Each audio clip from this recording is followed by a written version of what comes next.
Hoy vamos a hablar de la teoría de la deconstrucción por el autor Jacques Derrida.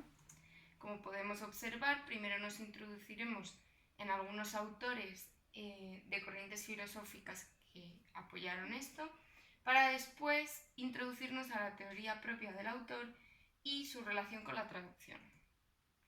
George Steiner, padre de la hermenéutica, a través de su obra Después de Babel, rompe con la idea de traducción libre o traducción literal.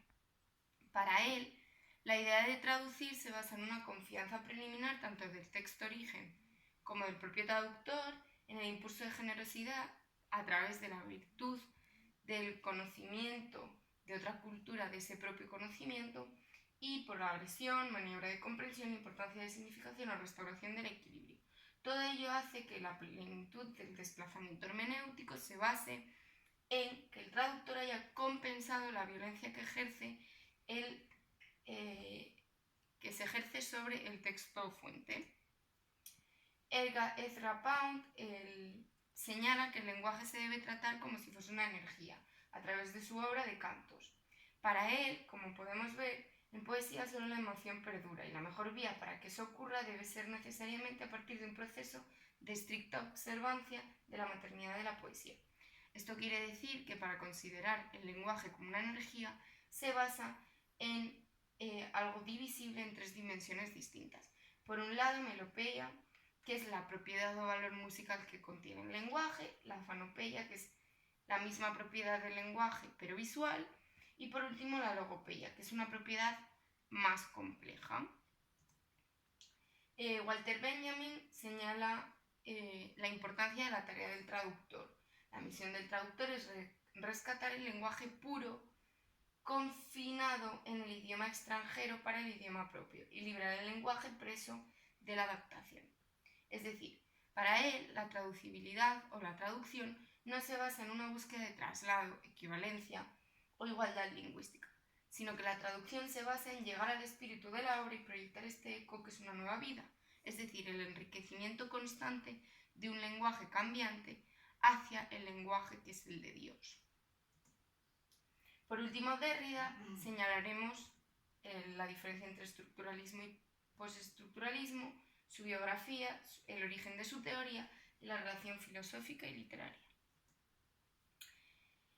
Para señalar la diferencia que existe entre estructuralismo y postestructuralismo, diremos que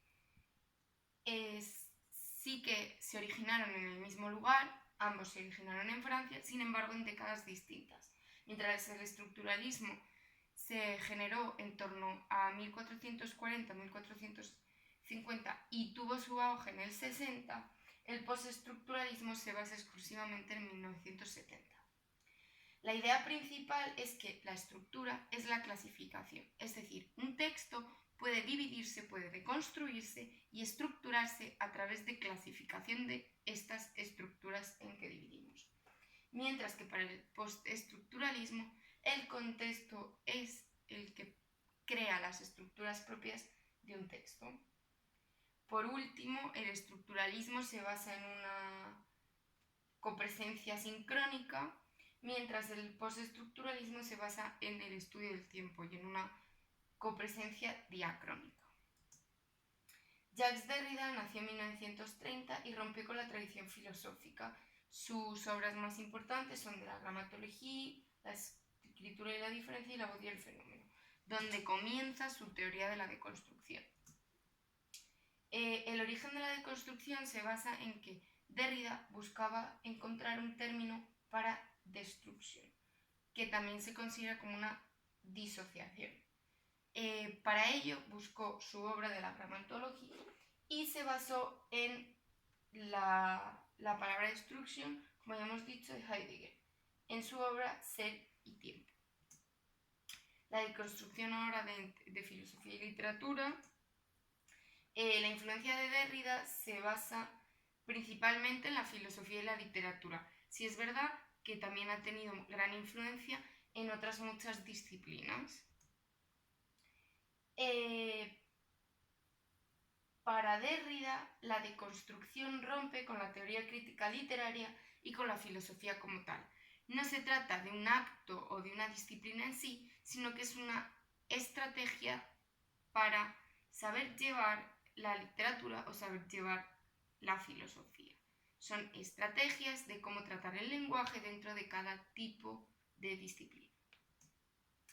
Deconstruir es desmontar a través de un análisis intelectual un texto a través de sus propias estructuras.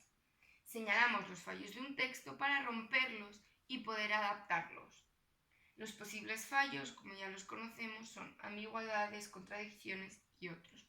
Es decir, en el paso de la equivalencia de un texto a otro podemos encontrar diferentes fallos. La deconstrucción lo que hace es arreglarlos u omitirlos. ¿Qué demuestra la reconstrucción? Para Derrida, la deconstrucción demuestra que para un mismo texto existen múltiples lecturas de él. Si nos basamos en una parte del texto o en otra, en una estructura o en otra, y en una base o en otra, encontraremos que este texto tiene múltiples lecturas. La deconstrucción se establece como una nueva visión de la filosofía porque numerosos autores ofrecen numerosos planteamientos y contribuciones. Esto significa que la obra de Derrida no solo se basa en lo que el propio autor dijo, sino que muchos otros autores han ido aportando diferentes visiones y diferentes características a esta teoría. La deconstrucción en la traducción. Para Derrida, la traducción no se basa en el acto de transferencia entre una lengua, es decir, no se basa en el paso de un texto origen a un texto meta tal cual, sino que va más allá y busca que se transforme del significante al significado, o viceversa. Esto se conoce como el principio de la articulación del saber. Los indecibles. Para este autor existen términos confusos y abiertos, es decir, los indecibles. Son términos que no podemos explicar o no podemos utilizar de manera tan común o tan corriente como otros. Esto es clave de la deconstrucción. Para él, los indecibles actúan como unidades de simulacro, falsas propiedades verbales, nominales o semánticas, que ya no se dejan apresar en la posición filosófica y que, sin embargo, la habitan, residen en ella, la desorganizan, pero sin constituir jamás un tercer término, sin dar lugar jamás a una solución al estilo de la dialéctica. Es decir, son palabras de base que no tienen significado alguno. La différence.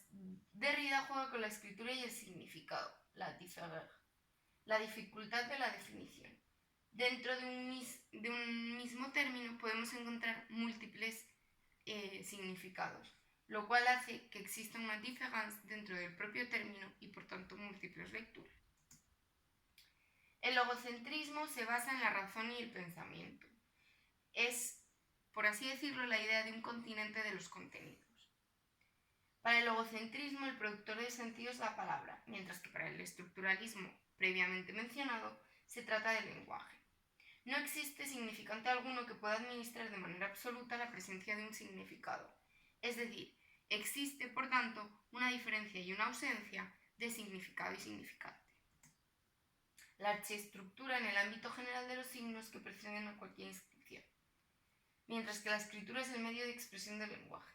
Es decir, dentro de un contenido, primero tendremos la archiescritura y luego la significación. La deconstrucción en la traducción. Esta teoría se inició cuando la obra de Jacques Derrida pretendía ser traducida al japonés por este profesor.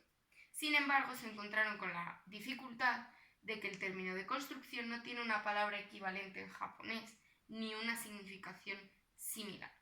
Por tanto, Jacques Derrida, a este problema, señaló que la paradoja del traductor es la falta de una equivalencia exacta. Dentro de la traducción, señala Derrida que se establece como una traducción que es imposible, pero a la vez necesaria. Esto quiere decir, es imposible porque existe la falta de equivalencia absoluta. No tenemos términos concretos que equivalgan de forma exacta unos a otros en una lengua u otra.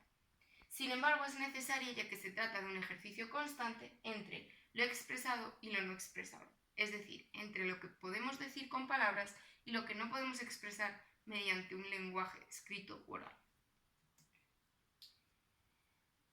Para Derrida existe una diferencia entre el conocimiento del espacio entre lenguas. Es decir, para Derrida lo importante es conocer la diferencia entre los dos mundos, el del texto origen y el del texto meta. Ese conocimiento entre lenguas es el que nos va a permitir crear un texto que no se base solo en una lengua u otra, sino que se asemeje a ambas. No es necesario, por tanto, una oposición de textos, sino una creación de un texto que sea neutral y que aporte información y términos para ambas lenguas. Y finalizado la explicación de la teoría de la deconstrucción de la traducción de Derrida, explicaremos que nos hemos basado en estas fuentes documentales. Como se puede observar, hay libros, hay PDFs en internet, hay blogs y hay artículos de diferentes revistas.